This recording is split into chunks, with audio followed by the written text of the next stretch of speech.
Merci Carlo beaucoup pour non seulement ton introduction, mais aussi tout le support que tu nous as donné depuis de nombreuses années pour avancer. Et je dois dire que j'utilise les anévrismes intracrâniens comme un prétexte pour essayer de faire de la recherche clinique et essayer de trouver des solutions à des questions essentielles et complexes qui sont la gestion des biais et les limitations éthiques qu'on a forcément dans la recherche clinique qui ne nous permettent pas d'avoir accès à certaines données et donc de trouver des solutions pour pouvoir contourner ces manquements et quand même mettre en évidence des nouvelles connaissances et assurer des connaissances de façon fiable dans les domaines de la médecine. Donc là, aujourd'hui, je vais parler des anévrismes intracrâniens parce que c'est vraiment la maladie modèle qu'on a utilisée, mais ce dont je vais parler aujourd'hui, en fait, s'applique à tous les domaines de la médecine. Donc je vais parler du contexte dans lequel on est quand on traite un patient et de l'importance du contexte et de la difficulté qu'on a à apprécier ce contexte et la relation entre le patient et ce dernier et les biais que ça peut introduire, ainsi que les faiblesses de notre propre cerveau dans l'analyse de l'environnement qui fait que de temps en temps, on pense trop vite et que souvent, on n'a pas le temps de réfléchir et de correctement faire des analyses. Donc, on va voir quelle est la méthode idéale, et c'est là que je vais introduire le théorème de Bayes, donc le Bayesian Theorem, parce que M. Bayes a effectivement mis en place une méthodologie qui permet d'analyser les problèmes dans leur contexte et par succession d'enchaînements, arriver à trouver une réponse qui est la plus proche possible d'une réalité. Donc c'est quelque chose qui est récursif, qui s'implémente par succession d'analyses. Ensuite, je vais vous montrer, appliquer ça au domaine des anévrismes, comment le fait d'utiliser des lois et d'utiliser des hypothèses nous permettent de déduire des modèles mathématiques qui nous permettent de trouver les points manquants, qui permettent de boucher les trous de la connaissance. Et vous allez voir qu'effectivement, ça peut nous amener à préciser nos résultats. Ensuite, malheureusement, en médecine, on fait souvent face à des événements stochastiques. En chirurgie, on est souvent en train de réparer des accidents, et les accidents sont des phénomènes qui sont profondément stochastiques, c'est-à-dire que c'est le hasard qui détermine qu'on va avoir un accident ou pas. Et puis, des maladies comme la maladie anévrismale, c'est une succession d'accidents et de réparations qui nous amènent à l'évolution de cette maladie. Et donc, il y a des aspects qui sont liés au hasard, qu'on doit gérer, et on peut tout à fait gérer ça parce que les lois du hasard, c'est quelque chose qui a été profondément étudié, qui a été modélisé, et donc on peut utiliser ces modèles du hasard pour préciser et gérer les phénomènes stochastiques ou les phénomènes aléatoires.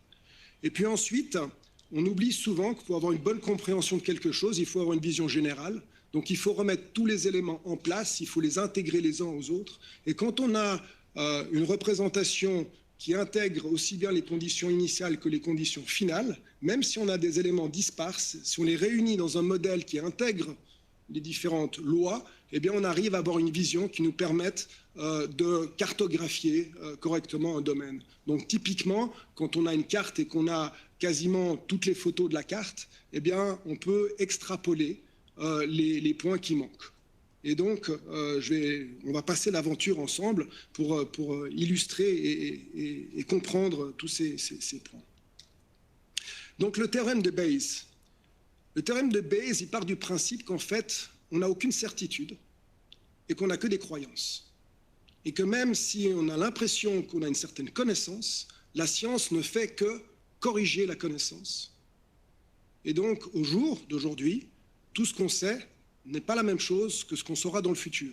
Et tout ce qu'on a su, je vous rappelle qu'on a cru à un moment donné que la Terre était au centre de l'univers, ensuite on a placé le Soleil au centre de l'univers, maintenant il n'y a plus de centre de l'univers, donc on évolue, et donc on a des croyances qu'on renouvelle. Donc le mot croyance, maintenant on va l'utiliser de façon scientifique, et on va l'appliquer à la médecine. Donc ça, c'est le résumé de tout ce que je vais dire en quelques signes, que j'espère que vous comprendrez un peu plus tard. Ça, c'est la théorie de Bayes. Donc on va commencer par une petite histoire qui est très classique. J'ai rien inventé, je reprends ce qui est classique.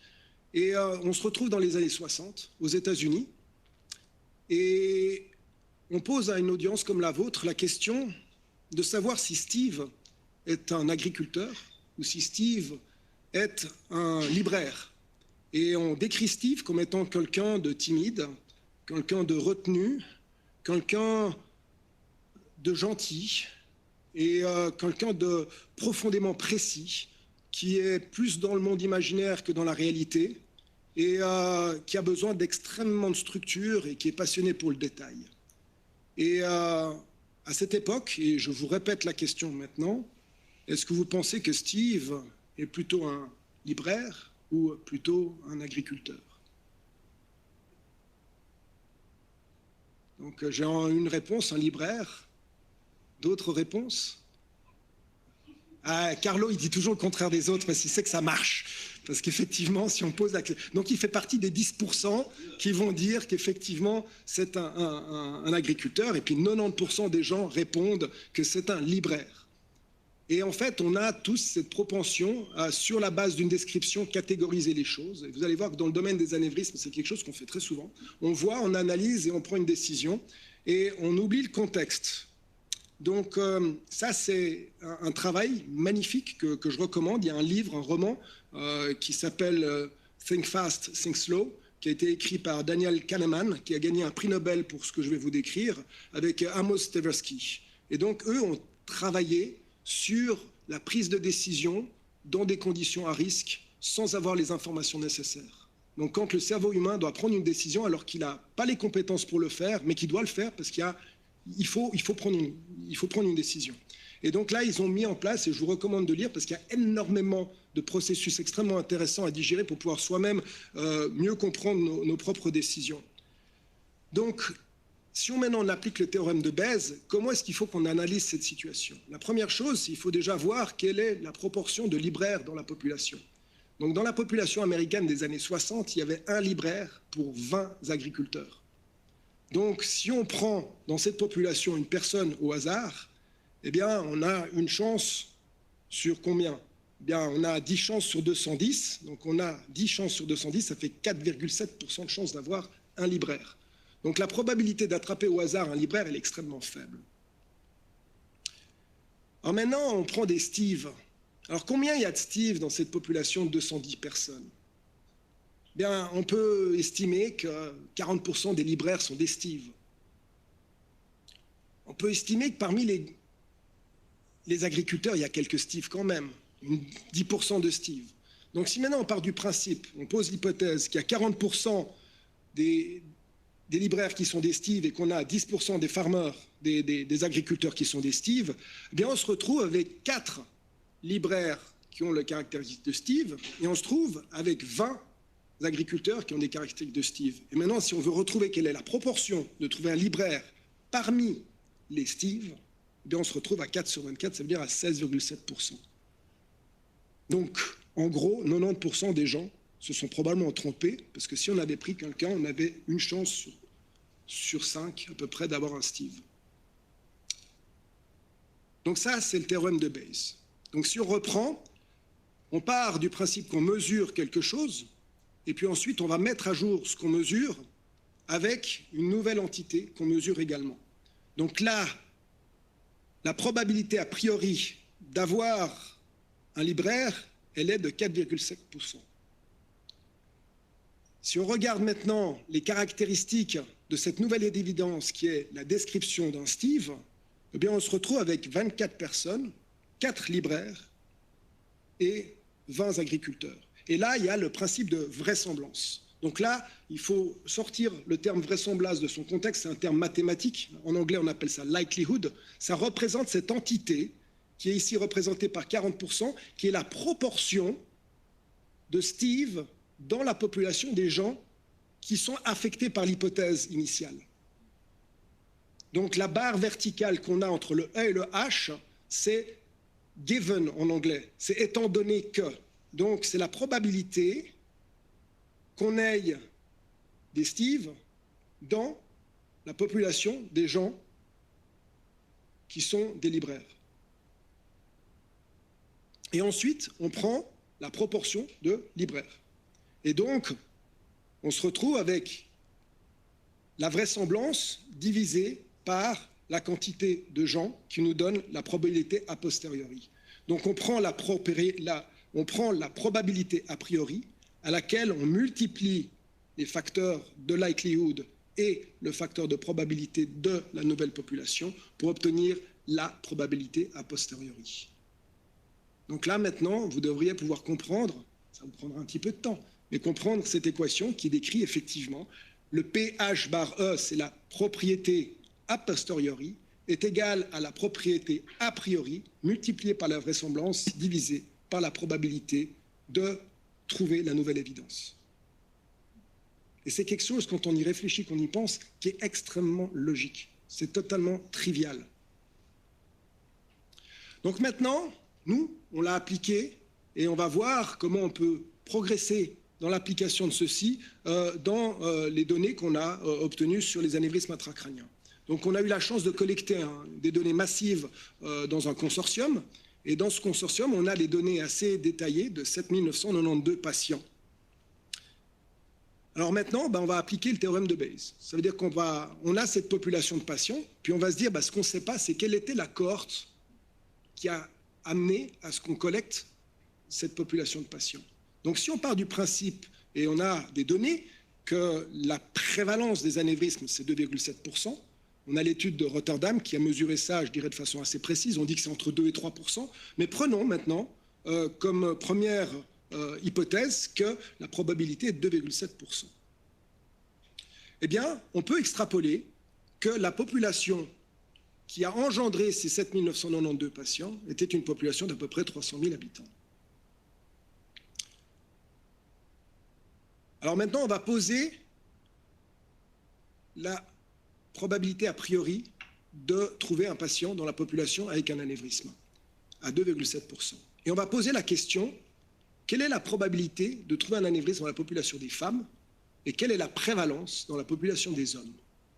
Donc on a le rapport homme-femme, donc on avait 5476 femmes, 2516 hommes, on a cette répartition-là, et puis dans la population d'origine, donc c'est précisément 296 000 et pas 300 000, eh bien on va se retrouver avec, et là on peut reconstituer, on sait quelle est la proportion d'hommes et de femmes dans cette population, donc on a 50,9% de femmes, 49,1% d'hommes, eh bien on peut reconstituer cette population initiale et on peut appliquer le théorème de Bayes. Donc on dit nouvelle évidence, une femme, la vraisemblance, donc le rapport homme-femme dans les patients diagnostiqués à anévrisme, elle est 68%, donc il y a 68% de femmes dans les patients diagnostiqués avec anévrisme, et donc la probabilité a posteriori d'avoir une femme, donc la prévalence des anévrismes dans la population des femmes, elle est de 3,6%. Chez les hommes, on fait le même calcul, on tombe sur 1,7%. Donc le risque relatif d'être diagnostiqué avec un anévrisme, il est à peu près 2 fois plus grand pour une femme que pour un homme. Maintenant, on va prendre la rupture. Donc quand on regarde les patients, donc on a notre collectif de 7992 patients, et puis là on a la distribution des patients qui ont été diagnostiqués avec un anévrisme rompu ou avec un anévrisme non rompu. Alors on voit qu'il y a toujours plus de femmes que d'hommes, on voit que horizontalement il y a toujours plus de femmes que d'hommes, mais on voit que la répartition entre anévrisme rompu et non rompu est relativement similaire, et surtout ce qu'on voit c'est que tout est en gris, parce qu'en fait quand on fait l'analyse, s'il y avait une différence significative, on verrait en rose ou en bleu, ou on verrait en rouge ou en bleu. Donc tout ce qui est statistiquement significatif vers le haut ou vers le bas apparaîtrait en couleur. Donc là, il n'y a rien de statistiquement significatif. Donc on a 5434 anévrismes rompus, et là, on refait la même chose. Donc la proportion de patients diagnostiqués avec un anévrisme rompu est de 68%.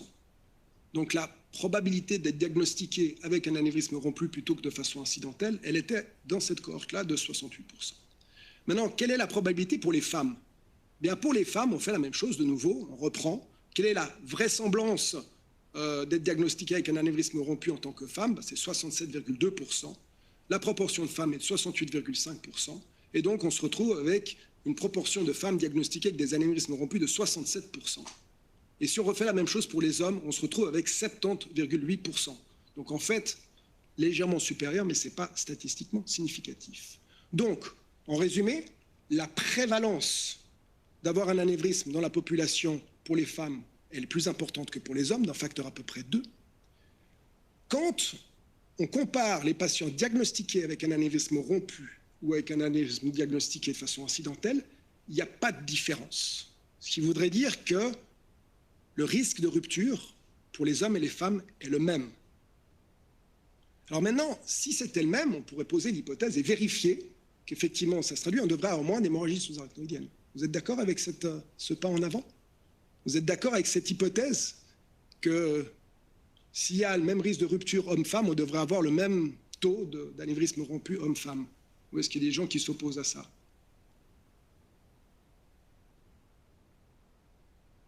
Alors on va voir. Donc là, 5434 anévrismes rompus. Là, de nouveau, on a des données de la littérature relativement récentes, 2019, c'est des révisions globales. L'incidence de rupture d'anévrisme, elle est évaluée à 6,1 pour 100 000 habitants par an. 5434 anévrismes, ça fait environ 90 millions d'années personnes, exactement 4,9. On verra qu'après, je vais prendre des chiffres plus précis. Hommes-femmes, on retrouve les nombres, on applique de nouveau l'évidence femmes, on regarde la proportion d'hommes et de femmes, et on arrive en fait à une incidence de rupture d'anévrisme dans la population des femmes de 8,03 pour 100 000 habitants par année. On fait la même chose pour les hommes. Maintenant, vous connaissez le théorème de Bayes, on trouve 4,07. Donc en fait, les femmes ont 2 fois plus, 1,97 fois plus de risque de souffrir d'une hémorragie sous-arachnoïdienne. Il y a un problème là.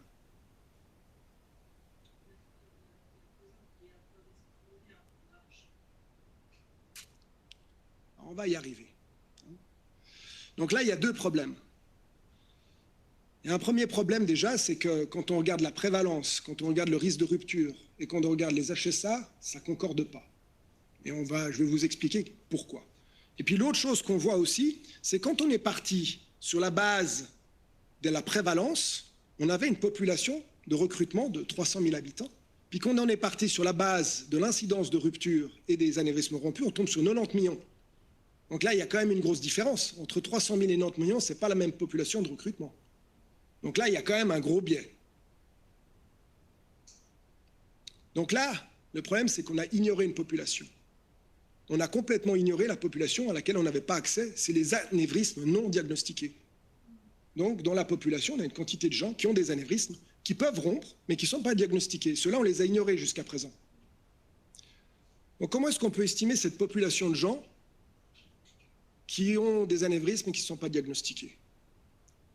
Alors, on a 3 populations, patients avec anévrisme diagnostiqué et patients avec hémorragie sous-arachnoïdienne. La cohorte des patients avec anévrisme non diagnostiqué, elle est inconnue. La population de patients avec des diagnostics qui sont diagnostiqués avec un anévrisme sont observés. Et puis, les hémorragies sous-arachnoïdiennes, je pense qu'en Suisse, on les attrape toutes. Certains disent qu'on peut avoir entre 5 et 10% de patients qui meurent avant d'arriver à l'hôpital. Je dois dire que sur ces dernières années, en pathologie, ils n'ont pas fait beaucoup d'examens de mort brusque, il y aura peut-être 1 ou 2 cas par année sur Genève. Donc on peut dire que globalement, le taux de patients avec des anévrismes rompus qui ne restent pas diagnostiqués est extrêmement faible. Donc on peut considérer que la population des gens diagnostiqués avec un anévrisme est assez bien observée, assez bien mesurée. Donc on part avec cette population à partir de l'incidence de rupture d'anévrisme et à partir de la taille de notre cohorte, on sait qu'on aurait dû avoir une population de recrutement de 8,9 millions d'habitants pendant 10 ans qui ont été observés. Si maintenant on applique la prévalence qui a été mesurée sur des études cadavériques, qui a été mesurée sur des études population-based basées sur des populations de 2,7, eh bien on se retrouve avec 240 300 personnes qui sont affectées d'anévrisme dans notre cohorte. Et puis là, comme on sait qu'il y a beaucoup plus de femmes affectées que d'hommes, eh bien on va se retrouver, et on peut de nouveau appliquer le théorème de Bayes, avec un taux de femmes affectées de 3,78% et un taux d'hommes affectés de 1,58%. Et sur cette base-là, maintenant, si on applique l'incidence, on va voir qu'en fait, la raison pour laquelle les femmes ont plus d'hémorragie sous-arachnoïdienne, ce n'est pas parce qu'elles sont plus à risque de rompre un anévrisme, c'est parce que tout simplement, il y a une énorme population de femmes qui est porteuse d'anévrisme, qui a un risque de rompre équivalent à celui des hommes, voire même légèrement inférieur, qui fait qu'on va se retrouver à beaucoup plus de femmes qui ont rompu des anévrismes. Est-ce que ça vous paraît clair?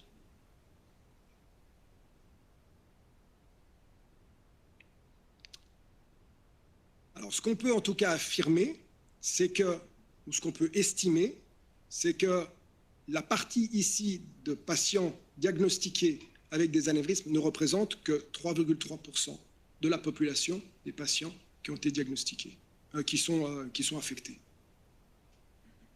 Donc, l'échantillon que nous avons de patients diagnostiqués représente 3,3% de la population des patients affectés.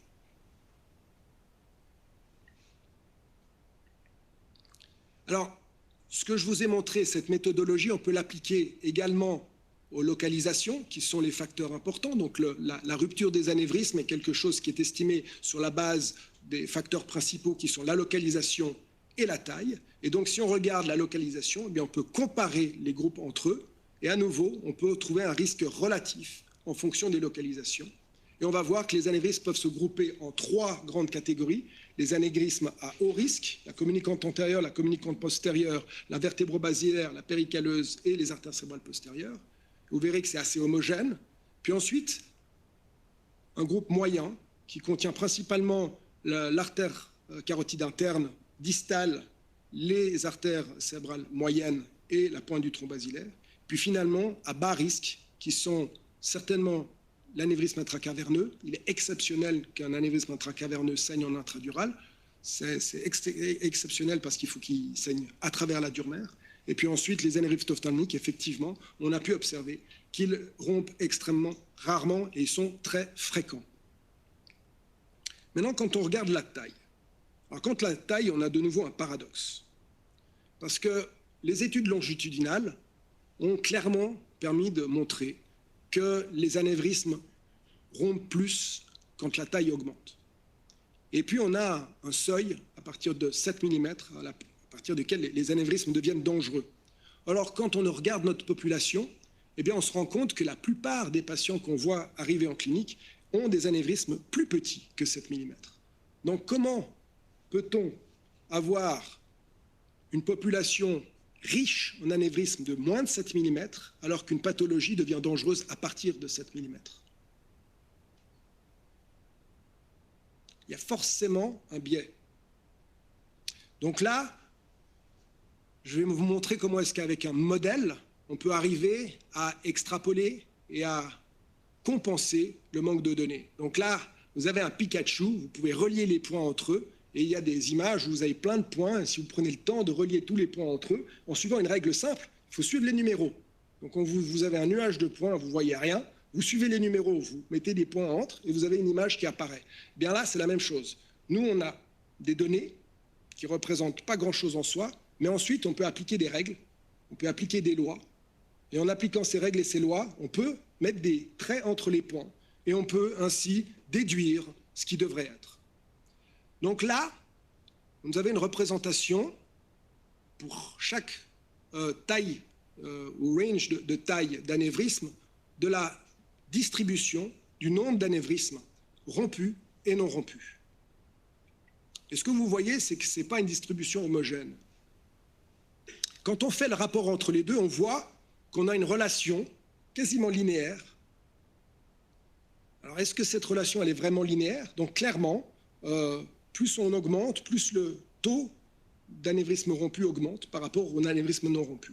Donc il y a clairement quelque chose qui est dépendant de la taille. Maintenant, il s'agit de savoir si cette relation, elle est correcte ou pas.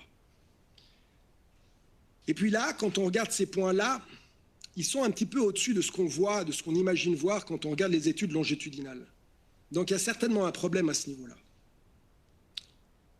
Alors quand on regarde maintenant uniquement la population des patients avec des anévrismes non rompus, bien on voit d'abord qu'au cours du temps, quand on regarde la littérature, ben cette population, elle augmente. Elle augmente pourquoi? Parce qu'on a de plus en plus d'IRM. Parce que tout au départ, on avait des scanners, on ne les voyait pas, on voyait que les gros. Puis au fur et à mesure que le temps passe, on a de plus en plus d'IRM, on a des IRM de plus en plus performantes, les gens deviennent de plus en plus alertes, le awareness de la maladie augmente, donc on diagnostique de plus en plus d'anévrismes non rompus. ce qu'on voit aussi, c'est qu'on diagnostique de plus en plus d'anévrismes de plus en plus petits. Donc, qu'est-ce qui est en train de se passer? C'est qu'en fait, les grands anévrismes, on les voyait. Et les grands anévrismes, on les voit toujours. Par contre, les petits anévrismes, soit on ne les voyait pas, soit on les ignorait. Et pendant longtemps, les médecins, les radiologues faisaient le filtre en disant « moins de 4 mm, j'en parle même pas, je ne vais pas angoisser un patient ». Donc, c'était peut-être même vu, mais pas rapporté. Donc, ce qu'on voit, c'est qu'en fait, les grands anévrismes, on les attrape probablement. Donc, de la même façon, par analogie à ce qu'on a fait avec les anévrismes rompus, où on pense qu'on a une bonne représentation de cette population, là, on peut poser l'hypothèse qu'on a une bonne représentation de la population des anévrismes de plus de 6 mm. Et puis que tout ce qui est moins de 6 mm, ben, il y a des données manquantes et on ne voit pas. Et là, on pose une hypothèse. On pose l'hypothèse qu'en fait, l'apparition d'un anévrisme est un événement qui est la conséquence d'un accident. Et des accidents comme ça dans la nature qui arrivent de façon au hasard, eh bien, on en connaît un très bon exemple. C'est les atomes qui se désintègrent. C'est la radioactivité. Et la radioactivité, eh bien, on a une équation qui nous permet de modéliser la radioactivité. Ça veut dire l'accident qui fait qu'un atome perd une pièce de lui-même et change. Donc là, si on prend l'équation qui permet de modéliser le decay radioactif, c'est une exponentielle, eh bien, et qu'on l'applique sur les données de plus de 6 mm, eh bien, on arrive à extrapoler ce qui se passe à gauche de 6 mm, ça veut dire sur les petits diamètres. Donc là, si on l'a fait, on a pris des données de Genève, on a pris des données de Kuopio, et puis on est en train de collecter les données pour voir ce qui se passe dans le temps. Et normalement, l'hypothèse, c'est que si on prend les anciennes études et qu'on prend les nouvelles études, là en bas, ça ne change pas. Par contre, en haut, gentiment, ça augmente, et ce qui va donc vérifier notre hypothèse. Alors maintenant, je vais faire un pas, c'est que je vais accepter qu'effectivement, cette équation est correcte, que notre modélisation elle est correcte. Je ne vais pas rentrer dans le détail des facteurs, parce qu'on veut donner à tous ces facteurs, on veut leur donner une raison, on veut leur donner une identité. On veut qu'ils représentent une vraie entité dans notre hypothèse de maladie. Donc pour l'instant, je vais faire abstraction de cela, mais on reprend la même équation et on l'applique à la multiplicité. C'est-à-dire que maintenant, ce n'est plus la croissance d'un anévrisme, qui est un événement stochastique, mais c'est la présence d'un anévrisme. Il y a ou il n'y a pas un anévrisme. Et là, c'est intéressant parce qu'il y a moins d'arguments dans l'équation. Et puis, comme par hasard, on se retrouve avec des chiffres très, très proches de 1. Donc, si on fit la courbe dessus, on se retrouve avec un nombre 8300 qui correspond, comme par hasard, très proche à la population totale des patients qu'on a recrutés. Et puis, on se retrouve avec un chiffre qui est quasiment 1. Donc, il y a une loi naturelle là derrière.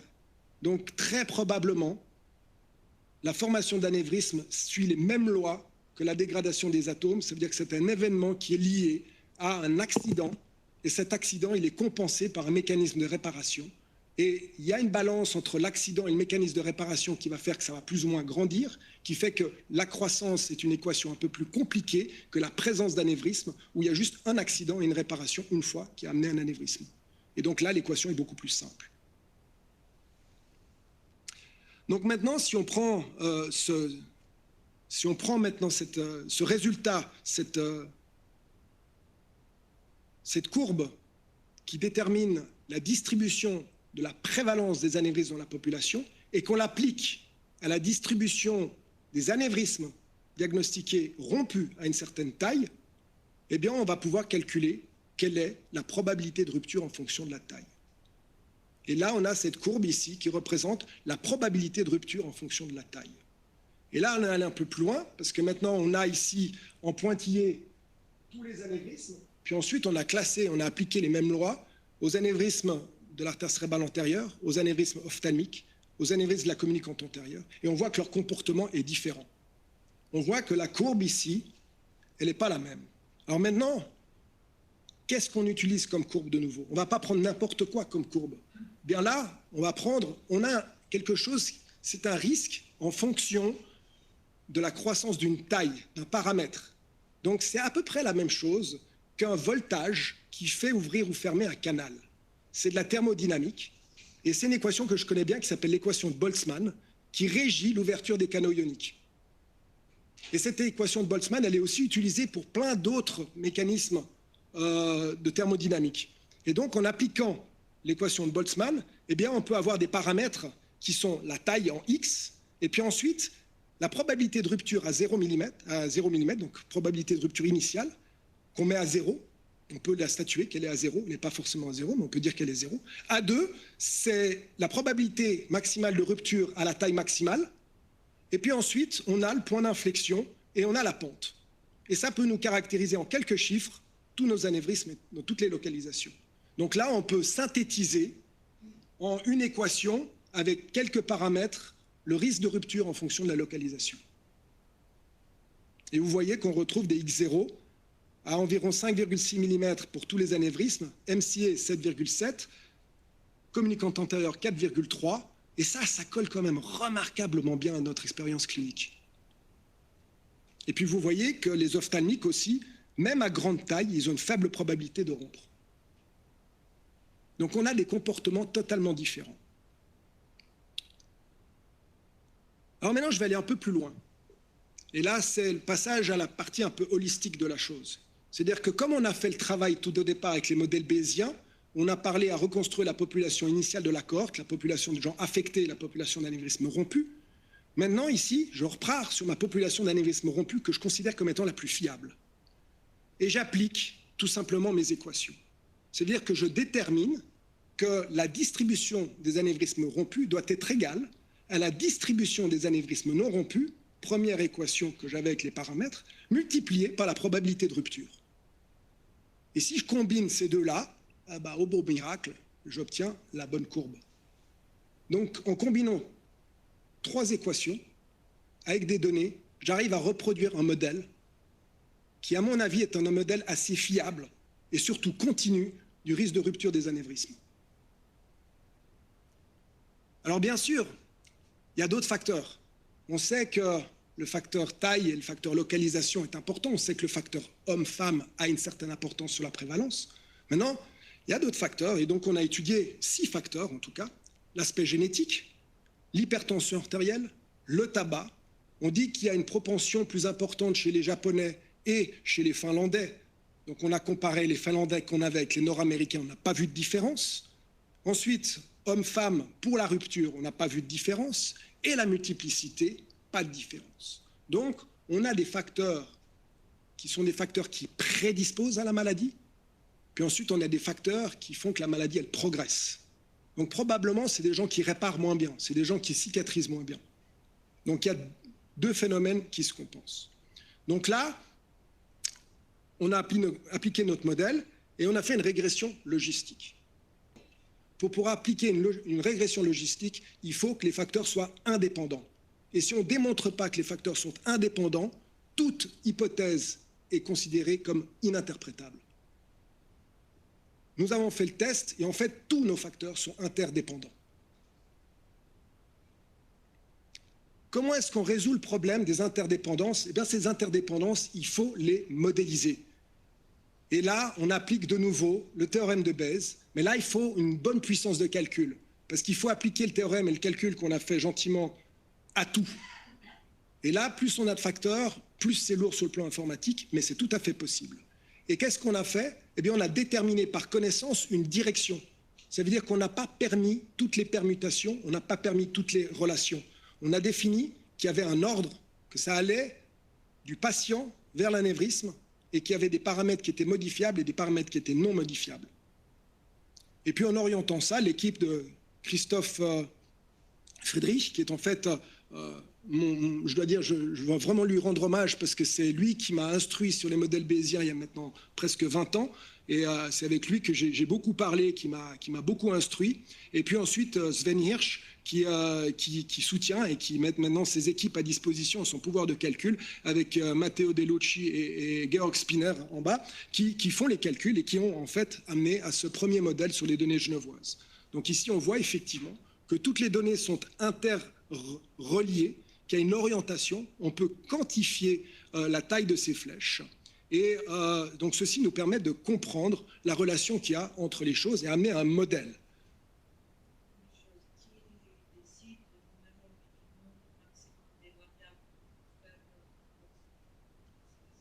Alors, pour l'instant,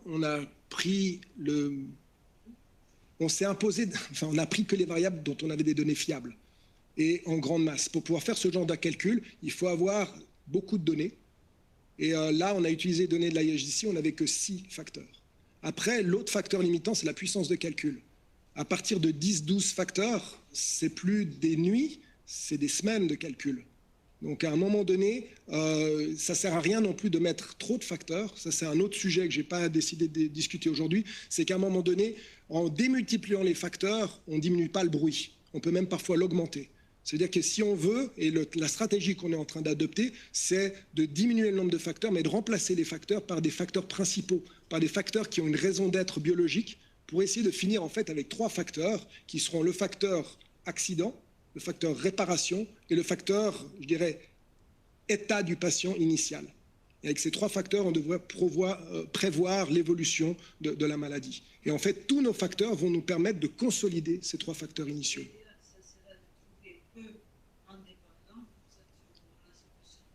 Exactement, exactement.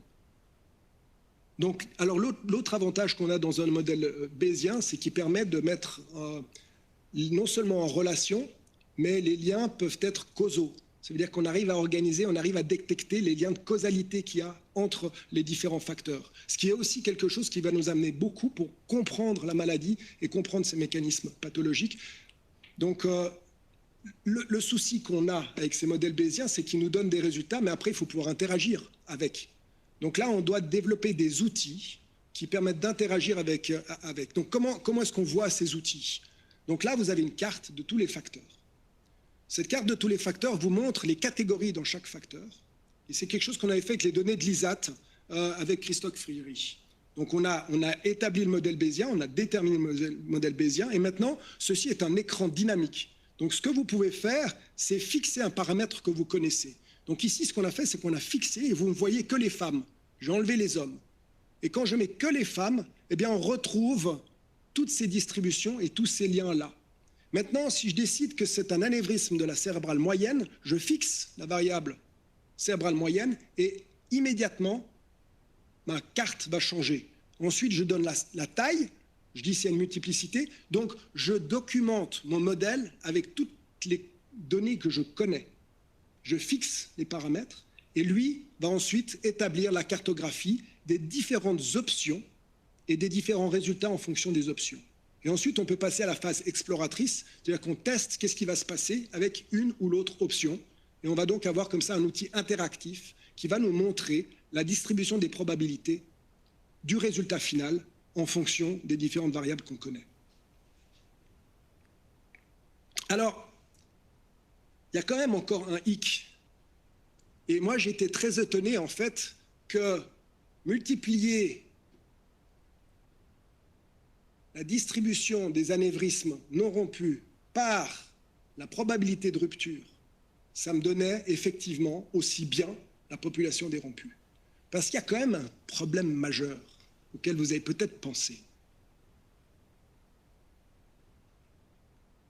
Quand je parle de probabilité de rupture, qu'est-ce qui vient affecter la probabilité de rupture? Qu'est-ce qui a un impact sur ma probabilité de rupture, sur mon calcul de probabilité de rupture, où je compare les anévrismes diagnostiqués avec les anévrismes rompus?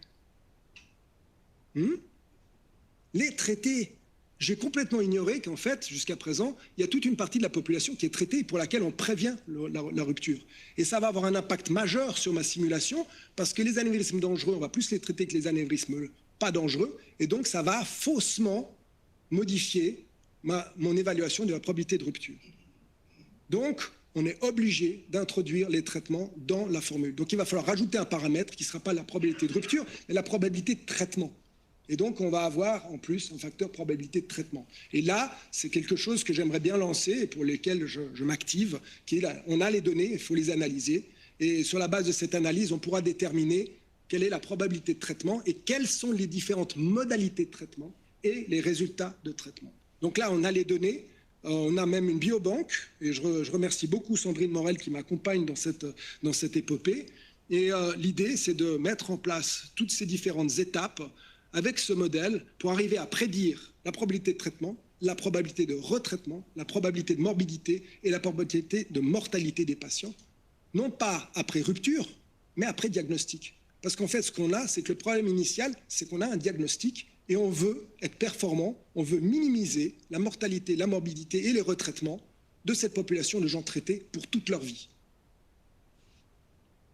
Voilà, je vous remercie et comme vous voyez, c'est une longue épopée avec énormément de gens qui sont impliqués, que je remercie tous. Il y a certains que vous allez reconnaître dans cette... et mes mentors, bien sûr, professeur de Tribolet et Ruffnart, qui m'ont vraiment amené à... Le premier projet, c'était Daniel Ruffnart qui l'avait écrit. Et puis Carlo, qui m'a toujours soutenu et qui continue à me soutenir et qui me trouve des ressources quand je fonce comme un canon dans son bureau en me disant il faut absolument, c'est nécessaire. Et voilà. Donc merci beaucoup à tous.